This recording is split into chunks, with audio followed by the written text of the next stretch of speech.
Ella no gritó. No se defendió. Y eso la condenó. Basado en historias de amores reales. El sol de Cali caía implacable sobre la unidad de cuidados intensivos del Hospital Universitario del Valle aquella tarde de agosto del 2017. Las alarmas sonaban, los monitores parpadeaban, y en medio del caos, una niña de 8 años dejó de respirar. Código azul. Código azul en la cama 7, gritó la enfermera jefe. El equipo médico corrió. Intentaron de todo, reanimación cardiopulmonar, desfibrilador, adrenalina. Pero después de 30 minutos, el médico de turno miró el reloj. Hora de muerte, 6:47. El silencio cayó como una lápida sobre la sala. Y entonces, todos los ojos se volvieron hacia una mujer de 28 años que estaba en la esquina, paralizada, con el rostro pálido como la muerte. Camila Ortiz, la enfermera que había estado a cargo de la niña. ¿Qué pasó aquí?, preguntó el doctor Ramírez, el jefe de la UCI. ¿Quién estaba monitoreando a la paciente? Todos señalaron a Camila. Ella abrió la boca para hablar, pero las palabras no salieron. El shock, el trauma de ver morir a una niña bajo su cuidado, la había dejado muda. Camila, ¿qué hiciste?, insistió el doctor. Responde. Pero Camila no respondió. Solo miraba el cuerpecito sin vida en la cama, las lágrimas corriendo silenciosamente por su rostro. Y ese silencio la condenó. Camila Ortiz había soñado con ser enfermera desde los 12 años, cuando su abuelita enfermó y una enfermera del hospital de su pueblo, Buga, la cuidó con tanto amor que Camila supo que quería hacer eso por el resto de su vida. Estudió en la Universidad Santiago de Cali con esfuerzo. Trabajaba de día en una cafetería y estudiaba de noche. Se graduó de primera de su promoción. Consiguió trabajo en el Hospital Universitario del Valle, uno de los más importantes de la región. A sus 28 años, era respetada, querida por pacientes y colegas. Tenía un novio, Andrés Salazar, profesor de secundaria, con quien planeaba casarse el año siguiente. Vivía en un apartamentico humilde pero acogedor en el barrio San Fernando. Su vida era sencilla pero feliz. Hasta que el martes de agosto, la niña que ingresó a la UCI se llamaba Daniela Vélez. Tenía 8 años, pelo negro rizado, y estaba luchando contra una neumonía severa. Sus padres, don Ricardo y doña Liana, eran personas humildes del barrio Siloé. Camila se encariñó con la pequeña desde el primer día. No tengas miedo, princesa, le decía Camila mientras le ajustaba el oxígeno. Vamos a curarte y vas a volver a tu casa a jugar. Daniela sonreía débilmente. ¿Me lo prometes? Te lo prometo. Pero esa fue una promesa que Camila no pudo cumplir. El día del desastre, 15 de agosto de 2017, Camila llegó a su turno a las 2 de la tarde. La UCI estaba particularmente caótica ese día. Faltaban 2 enfermeras por enfermedad, así que cada una de las presentes tenía el doble de pacientes de lo normal. Camila estaba a cargo de 6 pacientes críticos, incluida Daniela. El protocolo establecía que debía revisar los signos vitales cada hora, pero con la sobrecarga de trabajo, eso era casi imposible. A las 6 de la tarde, Camila estaba atendiendo a un paciente en la otra punta de la UCI cuando escuchó el pitido agudo de un monitor. Corrió hacia el sonido. Era Daniela. La niña estaba en paro respiratorio. El ventilador mecánico se había desconectado. Camila se paralizó por una fracción de segundo, ese segundo fatal que hace la diferencia entre la vida y la muerte. Luego reaccionó, llamó al código azul, intentó reanimar. Pero era tarde. Y mientras el equipo médico luchaba por salvar a Daniela, Camila vio algo que la heló: el ventilador no estaba desconectado por accidente. Alguien había tocado los controles. Alguien había manipulado la máquina. Pero antes de que pudiera procesar eso, antes de que pudiera decir algo, Daniela murió. Y todos culparon a Camila. La investigación interna comenzó inmediatamente. El comité de ética del hospital interrogó a Camila. Señorita Ortiz, ¿puede explicar por qué el ventilador de la paciente Vélez estaba desconectado? Camila, todavía en shock, tartamudeaba. Yo no lo desconecté. Cuando llegué ya estaba. ¿Está diciendo que alguien más lo hizo? No sé. Pero yo no fui. ¿Tiene pruebas de eso? Yo estaba con otro paciente. Pueden revisar los registros. Pero los registros mostraban que Camila había sido la última enfermera asignada a Daniela. Y no había cámaras en esa área específica de la UCI. Don Ricardo y doña Eliana, destrozados por la pérdida de su hija, exigían justicia. Esa enfermera mató a mi niña, gritaba don Ricardo entre lágrimas. Por negligencia, por descuido. Quiero que pague. Los medios locales se hicieron eco de la historia. Niña de 8 años muere en UCI por presunta negligencia médica. La foto de Camila apareció en todos los noticieros. El hospital, presionado por la opinión pública y amenazado con demandas, tomó una decisión: suspender a Camila mientras investigaban. Es temporal, le dijeron. Solo hasta que aclaremos qué pasó. Pero Camila sabía que era el principio del fin. En septiembre de 2017 las redes sociales explotaron. Sin juicio, sin pruebas, sin defensa, Camila fue declarada culpable por el Tribunal de la Opinión Pública. Enfermera negligente mata a niña inocente. ¿Cómo le dieron licencia a esta mujer? Debería estar en la cárcel. Su foto, su nombre, su dirección, todo fue publicado. Recibía mensajes de odio, amenazas de muerte. Desconocidos la insultaban en la calle. Asesina, le gritó una mujer en el supermercado. Mataste a esa niña. Camila corrió a su apartamento y no salió durante días. Su novio Andrés intentó apoyarla al principio. Yo te creo, mi amor. Sé que no fuiste vos. Pero la presión social fue demasiado. Los padres de Andrés le dijeron que se alejara de ella. Esa mujer va a arrastrarte con su escándalo. Pensá en tu carrera, en tu futuro. Una semana después, Andrés terminó la relación. Lo siento, Camila. No puedo con esto. Es demasiado. Camila lo vio irse sin decir palabra. Ya no le quedaban lágrimas. Lo que nadie sabía, lo que Camila no sabía, él era que había otra persona en esa UCI ese día. Alguien con una agenda oculta. Sandra Patiño, otra enfermera de la UCI, llevaba años envidiando a Camila. Sandra había ingresado al hospital 2 años antes que Camila, pero Camila la había superado en evaluaciones, en reconocimientos, en el afecto de pacientes y colegas. ¿Por qué todos la quieren tanto?, se preguntaba Sandra con resentimiento. Yo trabajo igual de duro. La envidia se convirtió en odio.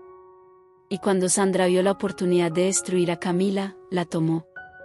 Esa tarde del 15 de agosto, Sandra había entrado a revisar a Daniela cuando Camila estaba ocupada con otro paciente. Vio el ventilador funcionando normalmente. Y en un momento de locura, de maldad pura, ajustó los controles. No planeaba matar a la niña. Solo quería crear un problema que hiciera ver mal a Camila. Pero las cosas se salieron de control. Cuando Daniela entró en paro, Sandra se hizo a un lado y dejó que Camila cargara con la culpa. Y funcionó perfectamente. Todos culparon a Camila. Nadie sospechó de Sandra. Durante meses, Sandra vivió con ese secreto, diciéndose a sí misma que Camila se lo merecía, que era solo karma. Pero la culpa tiene una forma de comerse a las personas desde adentro. En octubre de 2017 a marzo de 2018 Camila perdió su trabajo. Ningún otro hospital quería contratarla. Su nombre estaba manchado. Perdió su apartamento porque no podía pagar la renta. Tuvo que regresar con su mamá, doña Beatriz, a Buga. Mija, yo sé que vos no hiciste nada malo, le decía a su mamá mientras Camila lloraba en su habitación de infancia. Dios sabe la verdad. Pero nadie más me cree, mamá. Nadie. Camila cayó en una depresión severa. Dejó de comer, de dormir. Había días en que no se levantaba de la cama.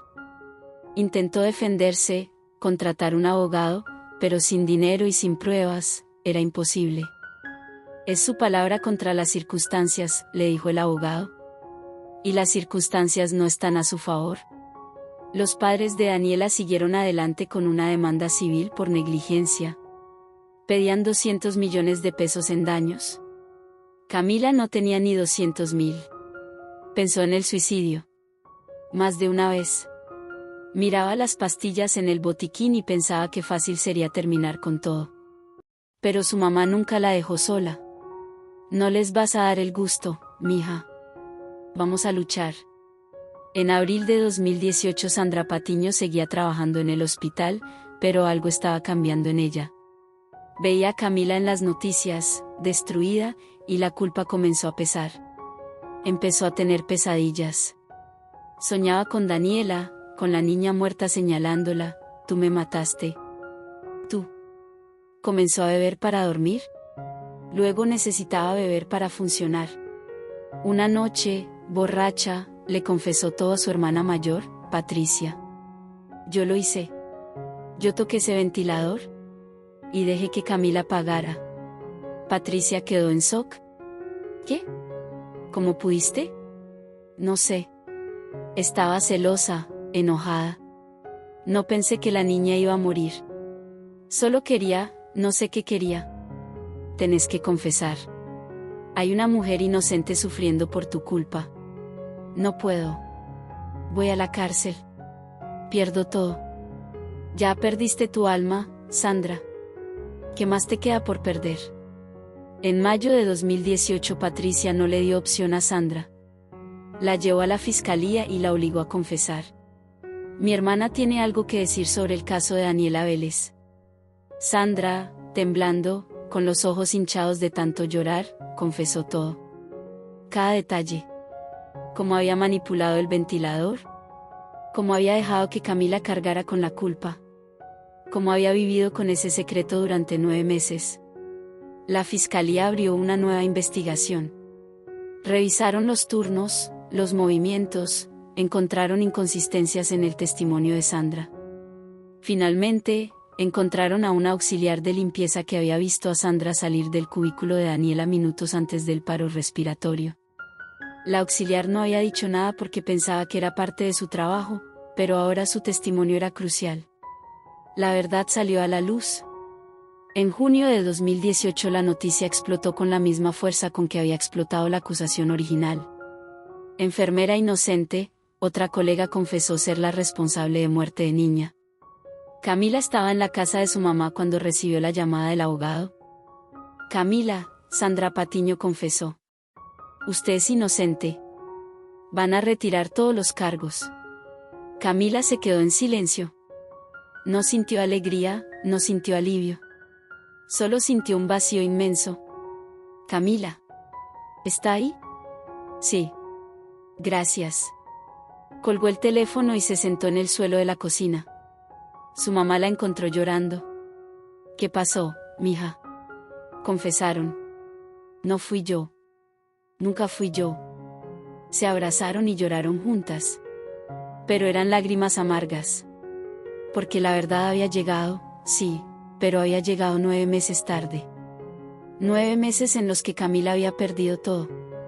En julio de 2018 don Ricardo y doña Liana pidieron reunirse con Camila. Ella no quería, pero su mamá la convenció. Necesitan cerrar este capítulo, mija. Y vos también. Se encontraron en la casa de los Vélez en Siloé. El ambiente era tenso, lleno de dolor.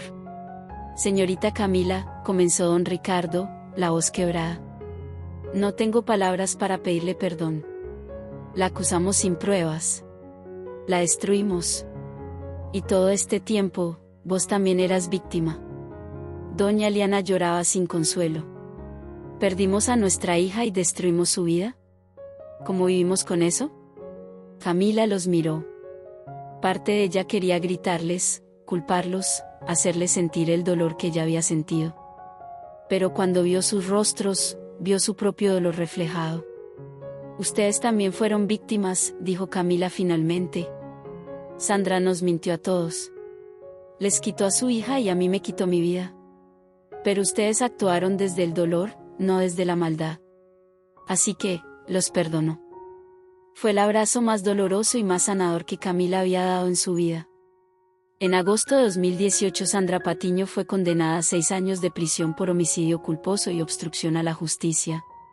En la audiencia, Camila la enfrentó cara a cara por primera vez desde la confesión.